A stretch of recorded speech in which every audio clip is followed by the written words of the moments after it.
Nah, kemudian ini pendekatan pertama. Pendekatan kedua adalah pendekatan yang kita sebut dengan one versus the rest atau one versus all. Di mana kita mengklasifikasikannya dengan cara, misalkan kita kelasnya ada K gitu ya. Kelas datanya ada K gitu ya. Kemudian kita menemukan klasifikasinya itu ya. Kita buat banyak kelas, banyak model klasifikasi. F1 misalkan. Nah, F1 ini mengklasifikasikan satu.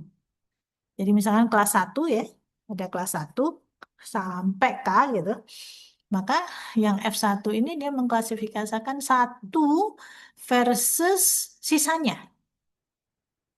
Jadi yang sisanya itu dianggap kelas yang berbeda tapi dijadikan satu gitu.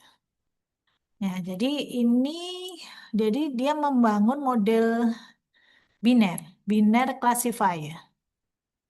Nah, antara satu dengan sisanya, kemudian yang fungsi dua itu dua dengan sisanya, gitu ya. Dan fungsi yang seterusnya itu juga dengan sisanya. Nah, eh, kalau ada titik yang tidak diklasifikasikan di kelas satu sampai Kamen satu, itu dimasukkan ke dalam kelas K. Ya.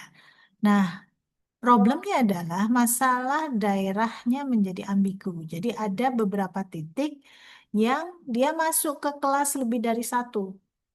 Ada yang masuk kelas satu misalkan, ada yang masuk kelas 2, masuk kelas 3. Nah, itu kan menjadi masalah ambiguitas atau membingungkan.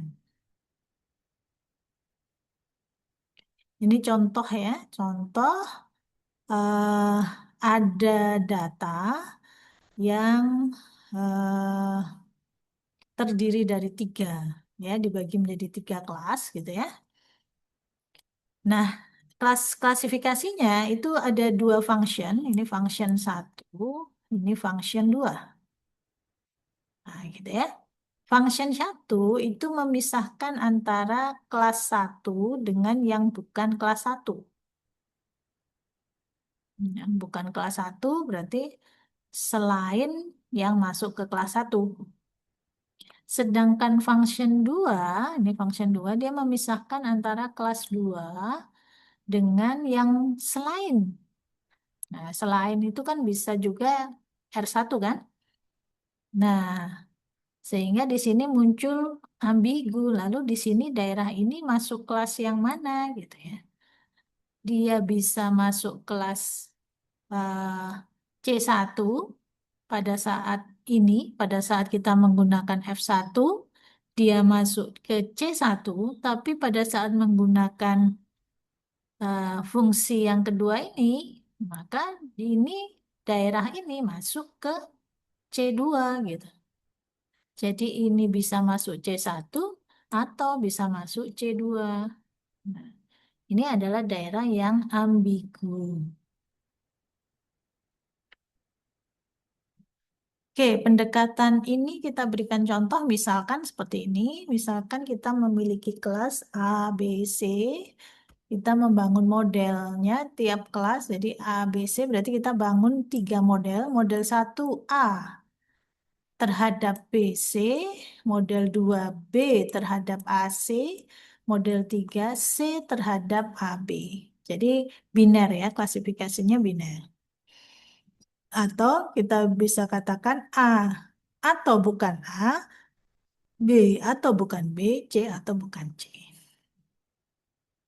Nah, kalau digambarkan, kita punya tiga kelas seperti ini, misalkan kelas satu green, kelas 2 blue, kelas 3 red, ini ya. Maka pada saat menggunakan model pertama, itu adalah antara green dengan yang bukan green. Bukan green ya kita beri aja tanda lain. Nah ini yang bukan green, not green. Ya, not greennya bisa. Nah kalau kita lihat not greennya itu terdiri dari blue dan red.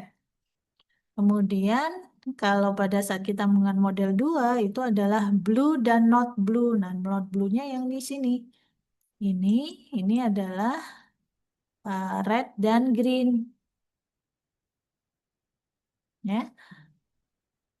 Oke. Nah, kemudian pada saat kita menggunakan model yang ketiga itu mengklasifikasikan antara red dan not red. Not red-nya terdiri dari green dan blue. Itu ya. Nah, kita lihat kalau contoh realnya seperti apa untuk pendekatan kedua ini. Kita punya data, misalkan untuk X-nya atau feature-nya itu X ini seperti ini, kelasnya GBR gitu ya, green, blue, red. Maka nanti dipecah-pecah ya pada saat kita menggunakan yang pertama. Nah, seperti ini. Nah, ini pada saat kita menggunakan kelas yang pertama, kelas satunya green. Nah, misalkan ya ini main-nya pada saat yang pertama, ini fungsi pertama, maka kelas green ini nah, kita jadikan positif. Kelas selain green, ini selain green ada blue dan red gitu ya. Ini jadi negatif. Greennya positif dan seterusnya. Jadi kita mengklasifikasikan dua kelas saja. Kemudian ini untuk dataset yang blue dan ini dataset yang red. Jadi kita nanti punya tiga model. Nah, bagaimana cara mendapatkan outputnya? Maka kita menghitung model memprediksi yang paling banyak ke kelas yang mana, gitu ya. Jadi kita menggunakan, misalkan, hasil pertama dia masuk kelas 1, hasil kedua masuk kelas 2, hasil ketiga masuk kelas 2 lagi, maka ya hasil prediksinya yang kelas 2 atau kelas negatif atau kelas positif.